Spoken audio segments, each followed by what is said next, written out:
अपने सपनों को कभी नहीं छोड़ें। एक बार की बात है, एक गरीब औरत थी जिसका नाम आयशा था।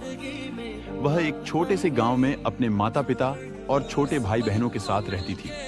उसके पिता एक किसान थे, लेकिन खेत बहुत उपजाऊ नहीं था और वे अक्सर किसी तरह का गुजारा करते थे। आयशा एक बुद्धिमान और जिज्ञासु लड़की थी। वह अपने आसपास की दुनिया के बारे में जानना पसंद करती थी। वह एक वैज्ञानिक बनने का सपना देखती थी, लेकिन वह जानती थी कि अपने परिवार की वित्तीय स्थिति के कारण उसे अपना लक्ष्य हासिल करना मुश्किल होगा। एक दिन आयशा के पिता बीमार पड़ गए। वह काम करने में असमर्थ थे और परिवार की आय और भी कम हो गई। आयशा को अपने परिवार की मदद करने के लिए स्कूल छोड़ना पड़ा। Story in Hindi. Story in Hindi. Ayesha ने अपने परिवार का समर्थन करने के लिए कड़ी मेहनत की।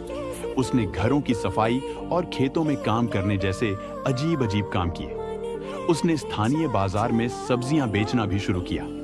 अपनी व्यस्त दिनचर्या के बावजूद आयशा ने वैज्ञानिक बनने के अपने सपने को कभी नहीं छोड़ा।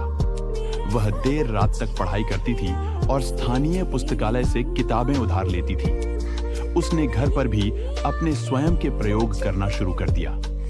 कई सालों की कड़ी मेहनत और दृढ़ संकल्प के बाद आयशा ने आखिरकार अपने सपने को हासिल कर लिया। वह विश्वविद्यालय में दाखिला लिया और वैज्ञानिक बन गई। उन्होंने विज्ञान के क्षेत्र में महत्वपूर्ण योगदान दिया। आयशा की कहानी हम सभी के लिए एक प्रेरणा है। यह दिखाता है कि अगर हम अपने दिमाग में रखते हैं और अपने सपनों को कभी नहीं छोड़ते हैं तो कुछ भी संभव है। यह भी दिखाता है कि हमारे जुनून का पालन करना महत्वपूर्ण है, भले ही यह मुश्किल हो।